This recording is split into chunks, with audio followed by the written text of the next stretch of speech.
He stepped down from ESPN while that was going on because he thought that he was coming back at the beginning of the preseason for NFL. Well, NFL preseason is beginning to start next week, or I think this week, and they just fired him. Shannon Sharpe dipped out of Fox Sports back in 2023, and when he walked away from that fiery debate show with Skip Bayless, everything looked smooth on the surface.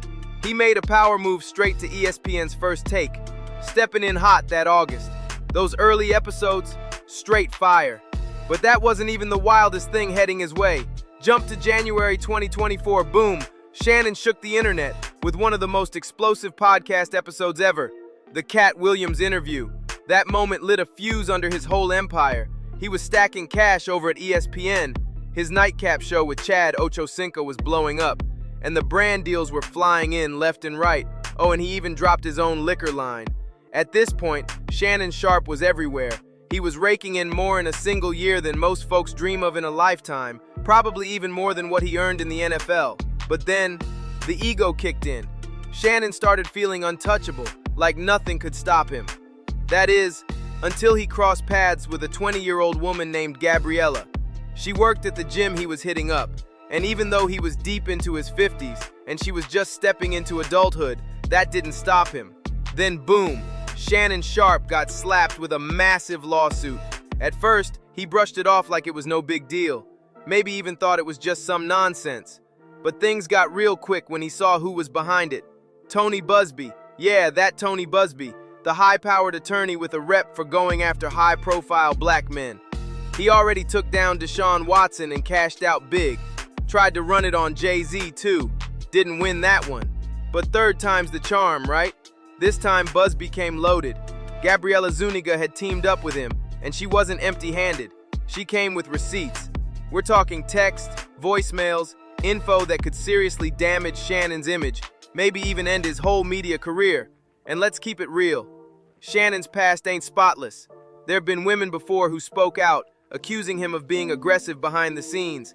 Some of that noise even came up at a previous network he worked for. So yeah, this wasn't looking good at all. Shannon was rattled. At first, he said no to settling. He wasn't trying to fold. But that's when things escalated. They slapped him with a lawsuit asking for $50 million. That's when Shannon Sharpe made his move. My family, friends, supporters, and colleagues, I want to speak to you directly and from the heart. This is a shakedown. I'm going to be open, transparent, and defend myself because this isn't right. This is all being orchestrated by Tony Buzbee, who has targeted Jay-Z. Tony Buzbee targets black men, and I believe he's going to release a 30-second clip of a Shay that tries to make me look guilty and play into every stereotype you could possibly imagine. That video should actually be 10 minutes or so. And then he addressed Tony directly. Hey Tony, instead of releasing your edit, put the whole video out.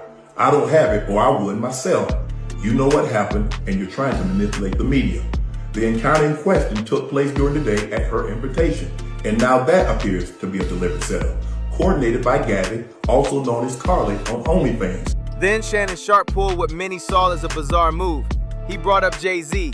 Yeah, Jay-Z, and everyone was confused because Hov wasn't in the room, wasn't part of the lawsuit, wasn't involved at all. What was Shannon thinking? He really believed the storm would pass in his favor, so he made what he thought was a smart play. He stepped away from ESPN, planning to handle the heat privately. His idea? Clean up the mess, lay low, and come back once things cooled down. Sounded smart on paper. No mess for the network, no headlines dragging ESPN's name, just him dealing with his own situation behind closed doors. But then came the twist. While folks were waiting to see how it would all unfold, word got out. Shannon decided to settle. And just like that, things got real quiet. The exact payout wasn't made public, but the streets were buzzing. People were whispering that Shannon might have dropped a jaw-dropping $23 million to make it all go away. He called black women gold diggers. He told his own children, that he should be the last option that they are able to call whenever they need help. He didn't even want to pay for his own, I believe it was his daughter's wedding. He was a willing participant. He was a willing participant in every single thing that he did, and I don't feel sorry for him. The universe sent him signs. And of course, the heat didn't stop there. Do you see how when you go to these white tea women and claim that black women ain't this and black women ain't that, we We got too much mouth. We got too much attitude. We're all gold diggers, like Mr. Shannon Sharpe said. Do you see the outcome? YT women know how to play the game. They know that you all are desirable. You all are the forbidden fruit. They're gonna milk that. They're gonna milk you till it's dry. Now, if Shannon really settled for over $20 million, that's wild, especially considering he didn't even make that kind of money during his entire NFL career. And who did that fortune go to? A 20-year-old woman. And after the payout, word is she straight up retired from OnlyFans. But here's the thing, Shannon had a strategy. In his head, this was just a temporary L. He figured, yeah, I might take the hit now, but I'll bounce back fast. That was his whole mindset. He wasn't stressing too hard. He had a plan, and he was ready to run it. He pays her off, gets back on the grind, and stacks the money all over again. And honestly, it looked like he could pull it off. His podcast club Shay was going crazy. Over 4 million subscribers locked in. That was a money machine all by itself. On top of that, he and Chad Ochocinco were killing it on Nightcap, and his liquor brand was booming too. The man had lanes to cash in from every angle. You could see exactly what Shannon was thinking. Settle the case, get the brands back on board, and keep it moving. But then the NFL season rolled back around, and Shannon thought it was time to return to ESPN. That's when the shocker hit. He found out he'd been officially fired. Just like that. No big announcement, no warning, he was out. And the craziest part, no one really knows why. Was it the lawsuit? Was it the drama? Something definitely went down, because most reports aren't saying he left, they're saying he cut ties, and that changes everything. So why does this even matter now? I mean, Shannon Sharpe's got Club Shay, he's got Nightcap, he's got his own platforms, right? He doesn't need ESPN anymore, or so it might seem. But the truth? He needed that ESPN spotlight way more than people think. Here's why. Exposure. Being on First Take with someone like Stephen A. Smith, that's not just any gig. That's global visibility. Millions of people watching daily. Hardcore fans, casual viewers, even folks who don't know sports like that. If you didn't know Shannon before, being on ESPN put him right in your face. And if you already knew him, now you're following him to YouTube, podcasts, and everything else he touches. That's how stars blow up fast. And let's be real, Shannon's got the skills. He's sharp, smooth on the mic, and breaks down football and basketball like a pro. People tune in because he knows his stuff. But what helped fuel that momentum was being seen daily on one of the biggest sports stages in the world. Plus, being on ESPN gave Shannon something even deeper, credibility. He was standing next to the top names in the game, like Stephen A. Smith, and that meant something. It was a stamp of approval, not just from ESPN, but from Disney, the media giant behind it all. And it didn't stop there. ESPN was pushing Shannon's content too. They were tagging his socials, reposting clips with him front and center, on X, Instagram, everywhere. That meant free traffic, free promo, and more clicks to his YouTube and podcast content. Losing that kind of spotlight, that's not just a hit, that's a power cut. And it didn't stop there. ESPN was even pulling clips from Nightcap, Shannon's own show with Chad Johnson, and reposting them across their platforms.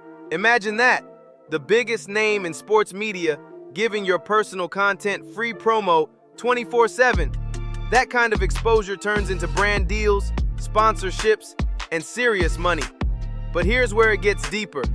When you work for ESPN, which falls under Disney, you're seen as someone with major influence and respect. Disney has a polished, squeaky clean image, and anyone tied to them is expected to keep it that way on and off the screen. That's why your personal choices matter big time. You're not just a personality, you're representing a brand that's been built on family-friendly values. Slip up behind the scenes, and you might be done before you even know it. Need a reminder? Let's rewind to April 2nd, 2021. Remember what happened to Paul Pierce? At the time, he was an ESPN commentator, but he was caught on video partying it up, married but surrounded by women, strippers in the background, drinking and openly smoking. None of it was illegal, but Disney wasn't having it. Result, fired. That's the cold reality. ESPN can't afford to be tied to anyone making headlines for the wrong reasons.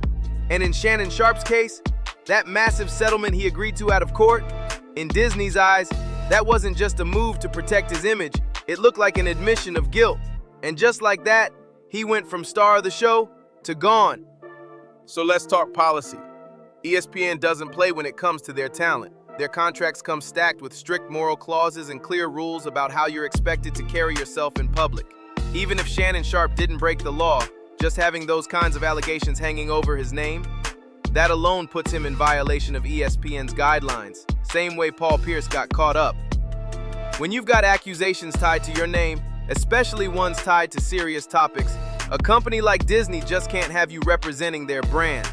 It's about image, and they'll protect that at all costs. Now here's where it stings. Shannon's lost the backing of that powerful machine. No more ESPN spotlight, no more Disney seal, that credibility gone. And without that push, building back up becomes a lot harder. Brands start pulling back, opportunities dry up, and rebuilding your name gets twice as tough. Look at Paul Pierce. He's running the Truth podcast now, but it's a whole different vibe than ESPN. Why? Because once the image takes a hit, it's almost impossible to get back in the same rooms. Paul knows it. That's why he's raw and unfiltered now. Those polished media days are behind him, and he's not trying to play the game anymore. So what do you think? Was it fair for Shannon Sharpe to get fired after settling? Or was Disney too quick to cut ties?